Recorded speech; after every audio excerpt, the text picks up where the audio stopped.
There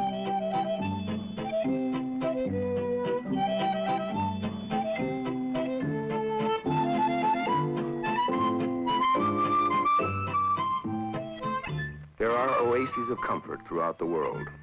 However, the Earth offers few pleasures for most of its inhabitants. For his 10,000 years of grubbing a living off the planet, man has found life for the most part to be cruel. Disenchantment abounds, fatigue, hunger, and cold. However, nature, almost as an afterthought, softened her terms. She sprinkled the harsh earth with a variety of plants, each offering momentary escape, a passport from reality. Their protective effects have been known since the time of the ancients.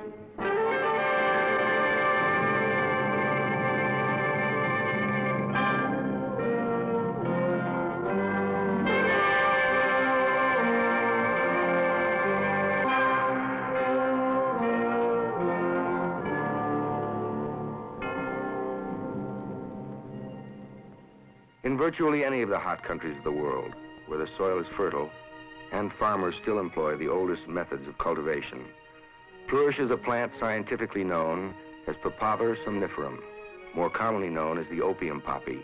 Its pods contain a milky fluid that for centuries provided the raw material for one of the most demoralizing and dissipating vices in the world. Known as far back as 4000 BC, use of opium historically centered on the Mediterranean. Eventually, Arab and Persian traders introduced the mystic wonders of the poppy to all the communities with whom they bartered. By the 16th century, India was cultivating it. In the 17th century, China discovered the euphoric delights that came from smoking it. Opium dens, set back in sinister alleys, flourished throughout the Far East. Even though millions of Chinese were thrust into moral and physical degradation, the use of opium was actually romanticized in literature by Edgar Allan Poe, Thomas de Quincey, and Samuel Taylor Coleridge, all brilliant writers, and each an opium taker. Its use had become such a problem in China that the emperor issued edict after edict forbidding its import. In spite of this, in the 1800s, British and American sea captains bought shiploads of opium at the great auctions in Calcutta and traded them illicitly at Chinese seaports. Then the emperor cracked down. In 1838, in one haul, he confiscated $6 million worth of opium from the British ships at Canton. England retaliated with a naval squadron, and the notorious opium wars were on. Although she would be censured in the eyes of the world, the war enabled Britain to force a treaty, giving her the greatest port in the Far East, Hong Kong.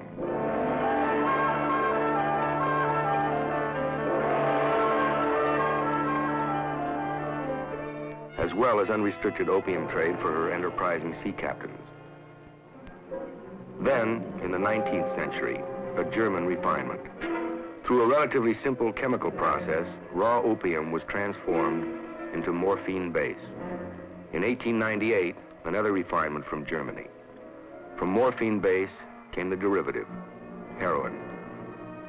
It took at least 60 centuries to bring poppy's euphoric effects from the cradle of civilization all the way to the opium pipes in Canton. But within only a few decades, modern science was able to funnel the poppy's impact straight into the central nervous system in one cool blast. Today, thousands of prisons and hospitals all over the world are crowded with patients who have experimented with the poppy's final derivative and who have become addicted to it. Its astronomical profits on the street corners of the Ginza in Tokyo, the Piccadilly Circus in London, and the Great White Way in New York have made it the world's #1 illicit commodity. A deck of heroin sold on a metropolitan sidewalk is the final transaction in a long series of closely guarded, clandestine operations. Charles Siragusa, former Deputy Commissioner of Narcotics, has first-hand knowledge of all of them. The illicit narcotic traffic, the route of it is not quite as complex as it would appear. Turkey still remains as the principal source of the raw material, which is opium. The opium is then processed into morphine base, sometimes in Turkey, other times in Syria and Beirut and Lebanon. The French now have control of the Lebanese market. They've been associated with them in all sorts of illicit international rackets for many years. The Lebanese sold the morphine base to the French. These French Corsicans, who have had traditional ties with them for many, many years, arranged for the smuggling of the morphine base into France. Marseille is the capital of the Corsican underworld for all of France. Once in Marseille, chemists take over, converting morphine base into heroin.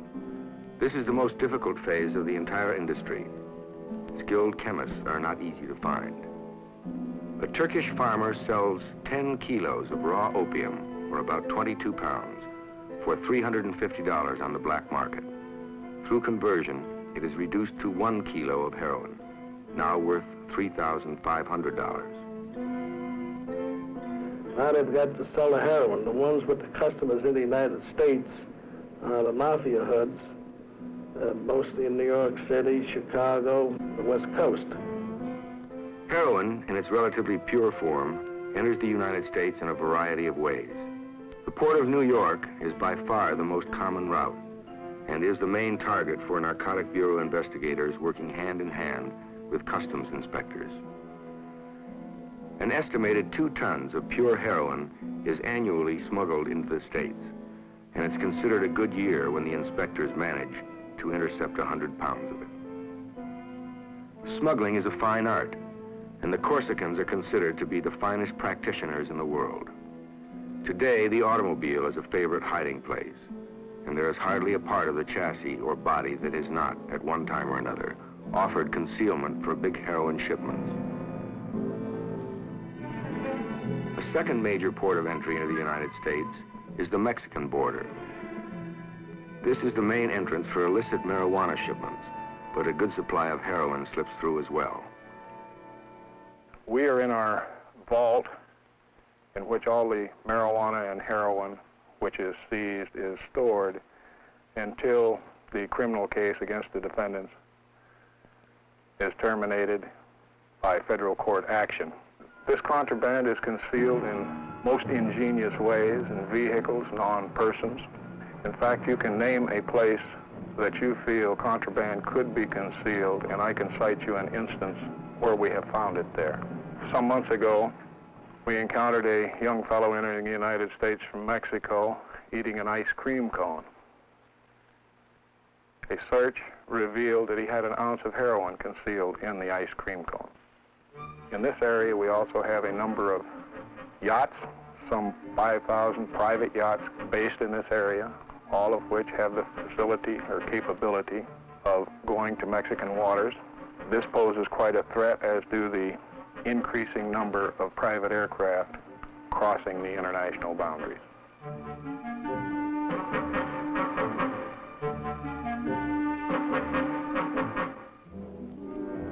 Once the heroin reaches its American distributors, it is blended with milk sugar and is cut at least one more time by the peddler himself.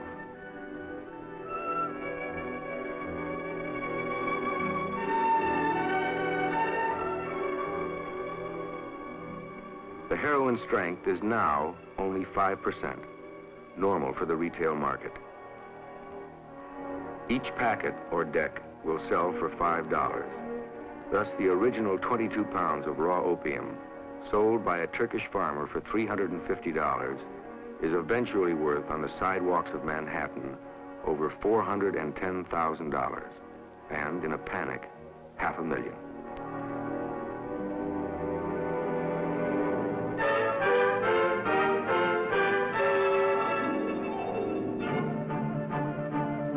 This is the focal point of hard drug addiction in the United States.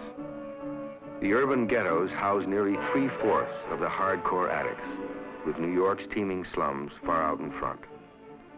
The traffic starts in Manhattan. It's more readily obtainable in Manhattan, especially in the Harlem area, up around Lexington Avenue, from about 97th to around 135th Street, 116th Street, running east to west completely, 125th Street, and so many other spots.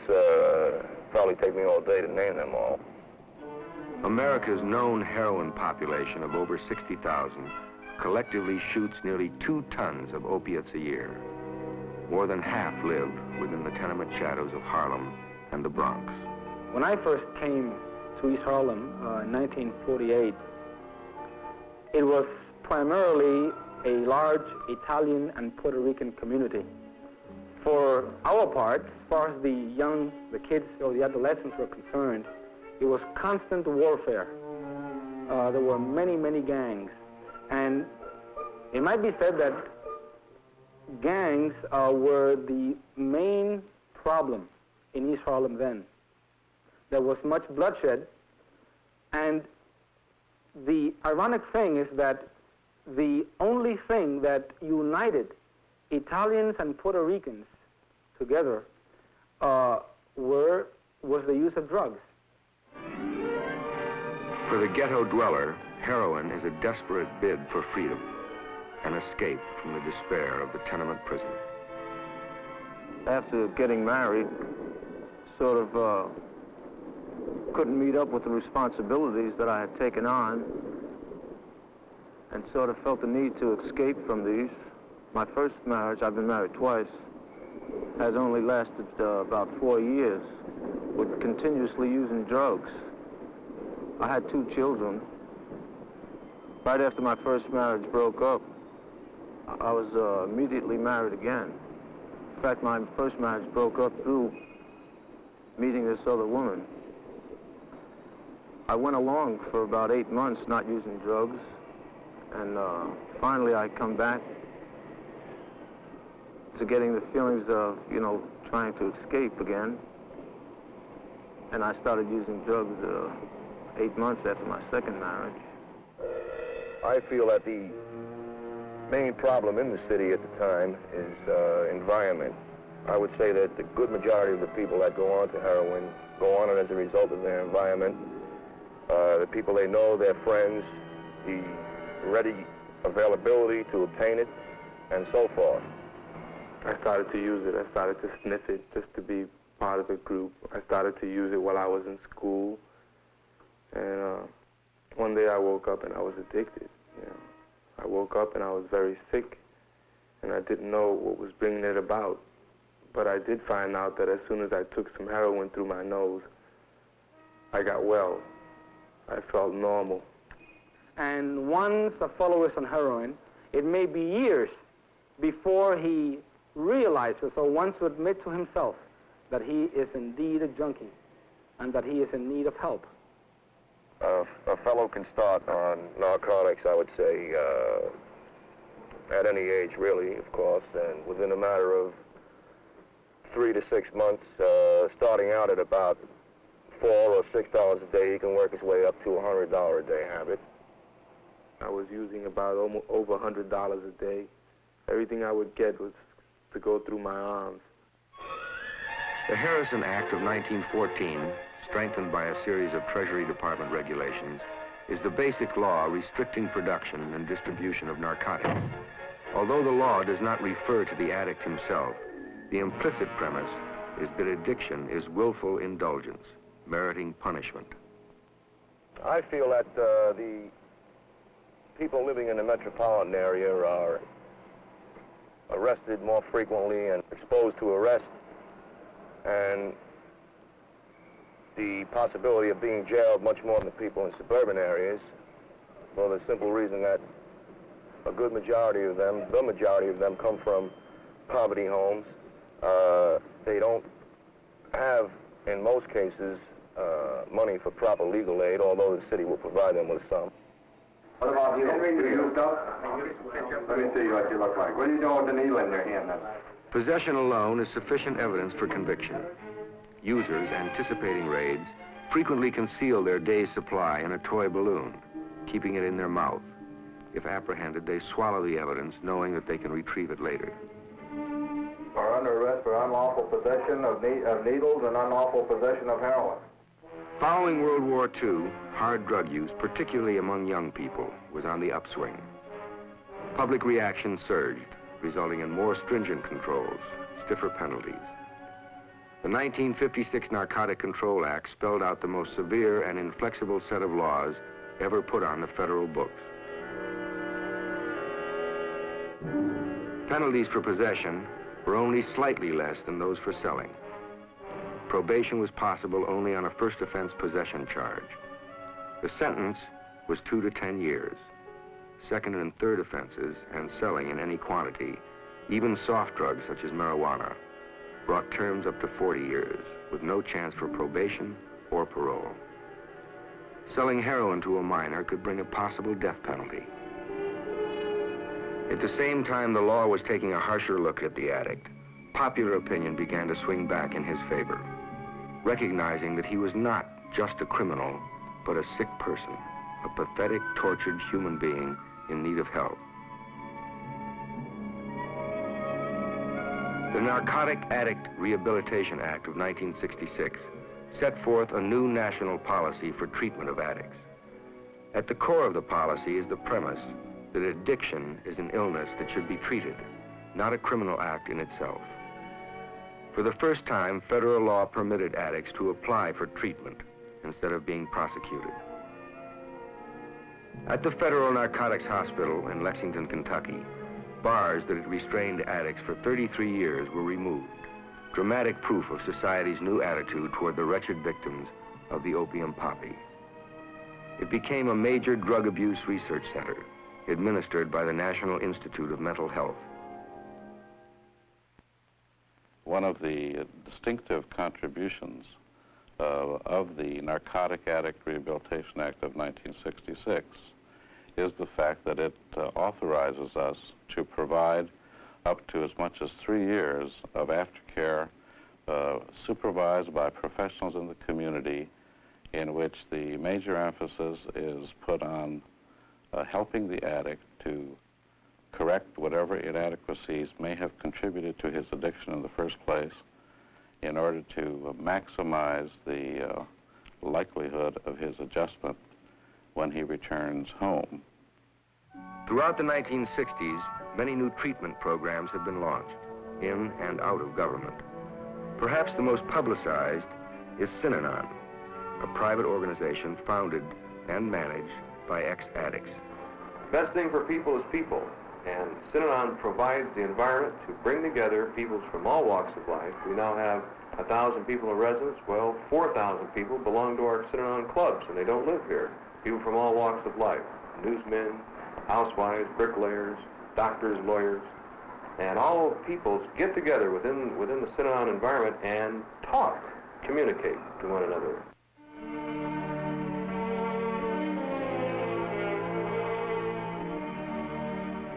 Some programs take their philosophy right to the center of the action, in the ghettos where drug abuse is rampant.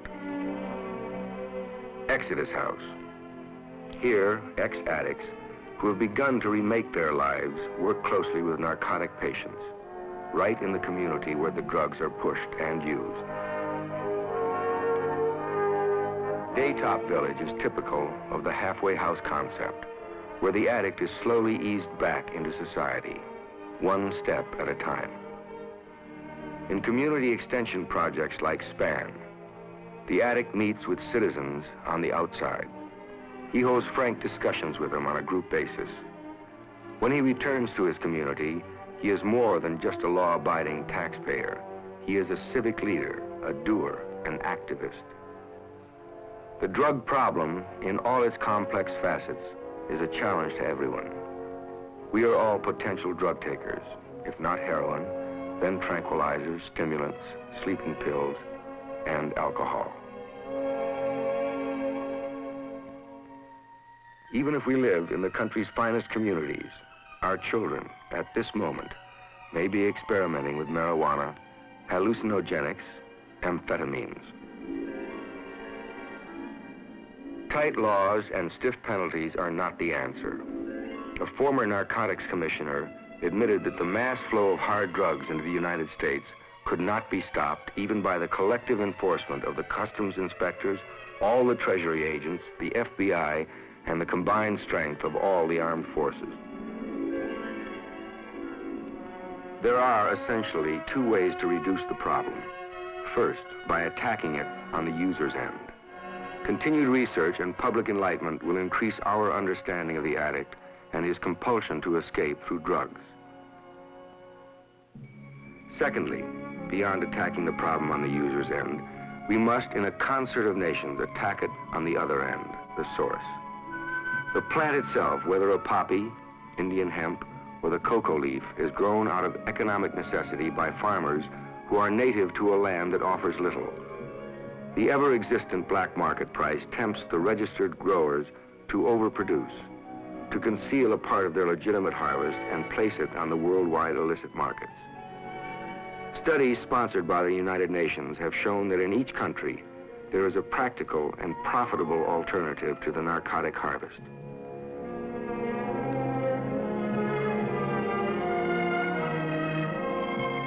In the region of Baalbek, Lebanon, where 90% of the land was once planted with cannabis, or marijuana, now grow commercial crops that benefit rather than destroy. Nature's strange gifts, which Thomas de Quincey called the abyss of divine enjoyment, have been with us for 60 centuries. But only in the last 60 years have we released the truly lethal derivatives.